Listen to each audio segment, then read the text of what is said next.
Welcome to my YouTube channel Perth Brightside. Before starting this video, please like this video and subscribe my channel.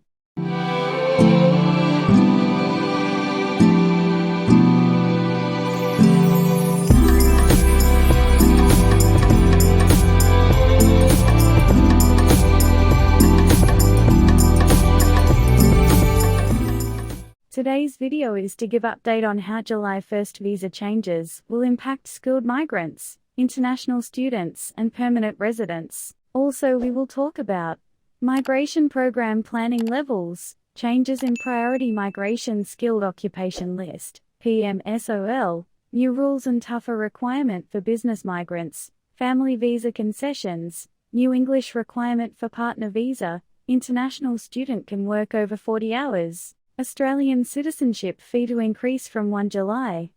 Administrative Appeals Tribunal fee to increase the 1st of July. Migration program planning levels. The Morrison government has retained the planning ceiling for 2021 to 2022 at 160,000, including 79,600 places for the skill stream and 77,300 places for the family stream. Priority to employer-sponsored, global talent and business visas.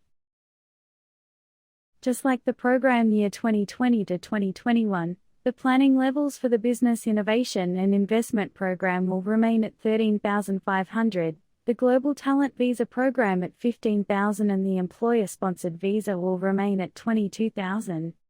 A Department of Home Affairs spokesperson said, "The skill stream will continue to focus on these three visa categories to help Australia's economy rebound after COVID-19. Changes to Priority Migration Skilled Occupation List PMSOL. As Australia's international borders remain closed, the federal government has announced that it will fast-track visa applications for more occupations on the Priority Migration Skilled Occupation List to support the country's post-coronavirus economic recovery. Also, occupation on the PMSOL will be given priority during processing. Minister Hawke said, "The government has received valuable feedback from Australian business stakeholders on critical skill vacancies, which has been considered together with data from the National Skills Commission, in order to develop Priority Migration Skilled Migration List." Let's check full list of PMSOL. Australia's Priority Migration Skilled Occupation List gets 22 more occupations.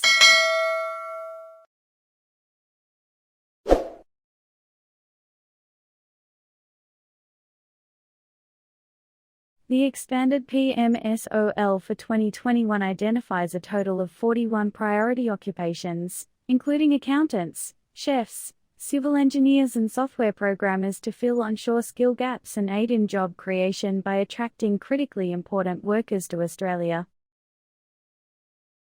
The list, which was first released in September 2020, is based on expert advice from the National Skills Commission and in consultation with Commonwealth departments. Priority processing PMSOL occupations. As part of this process, employer-sponsored visa applications with an occupation on the PMSOL will be given priority during processing. While all other skilled occupation lists will remain active, applicants with occupations on the PMSOL list will have their visas fast-tracked.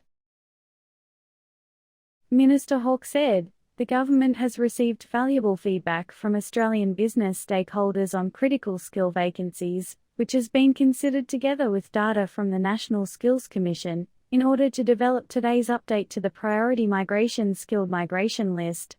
The new occupations are, with ANSCO codes: Accountant, General, Accountant, Taxation, Accountant, Management, External Auditor, Internal Auditor, Electrical Engineer, Civil Engineer, Structural Engineer, Geotechnical Engineer, Transport Engineer, Mining Engineer, Petroleum Engineer, Surveyor, Cartographer, Other Spatial Scientist, Orthotist, Prosthetist, multimedia specialist, analyst programmer, software and applications programmers, ICT security specialist, chef.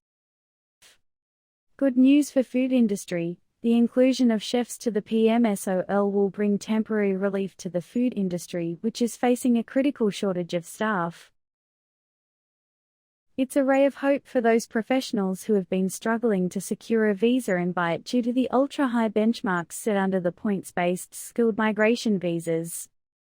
It's great news for accountants, chefs, software programmers and others who have already completed at least 2 years of post-qualification work experience and have an employer willing to sponsor them.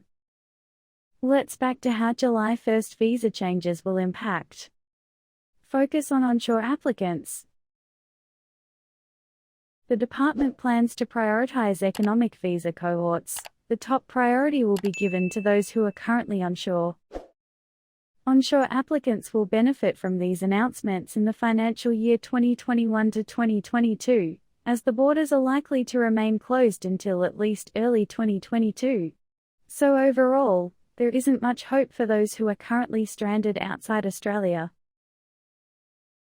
Also, the planning levels for the next financial year also take into consideration the government's population planning objectives, including their aim to reduce congestion in Australia's major cities. Government is keen to reduce pressure from major cities like Sydney and Melbourne because of population blowout concerns.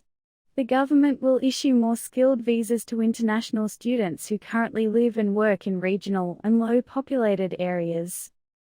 New rules and tougher requirements for business migrants. The Australian government announced on the 17th of December that it will be slashing business and investment visa streams from the existing 9 categories to 4: business innovation, entrepreneur, investor, and significant investor. Business innovation visa holders will now be required to hold business assets of $1.25 million, up from $800,000, and need to have an annual turnover of $750,000, up from $500,000. Family visa concessions. In November, the Morrison government announced temporary changes to the family visa program to support applicants impacted by the COVID-19 pandemic. Family visa applicants who have lodged visas offshore no longer have to travel overseas to receive their visa grants. On the 30th of November, Minister Tudge said, temporary visa concessions will benefit about 4,000 applicants currently in Australia, predominantly those who have applied for offshore partner visas, subclass 309/100. The temporary visa concession applies to the following family visa subclasses: partner, subclass 309 visa; prospective marriage, subclass 300 visa; child, subclass 101 visa; adoption, subclass 102 visa; dependent child, subclass 445 visa. New English language requirement for partner visas. In a bid to maximize employment opportunities for newly arrived migrants, the government in October 2020 announced that migrants and their permanent resident sponsors applying for a partner visa will be required to have functional level English.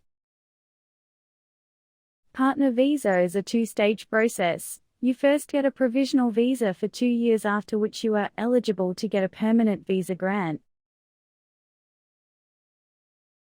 International students can work for over 40 hours a fortnight in selected sectors. In a bid to address labour shortages, the government has temporarily removed the cap on the working hours for international students employed in the hospitality and tourism sectors. In addition, similar allowances available to overseas students working in critical sectors, including health, aged care, disability care and agriculture. Australian citizenship fee to increase from 1 July.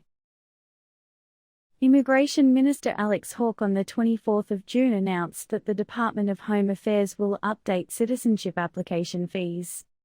As per the change, the application fee will be raised from $285 to $490. Commenting on the change, Mr. Glazebrook said the hike, though significant, would also mean that citizenship applications will now be processed faster. The government is calling this measure a cost recovery process. Administrative Appeals Tribunal fee to increase from 1 July.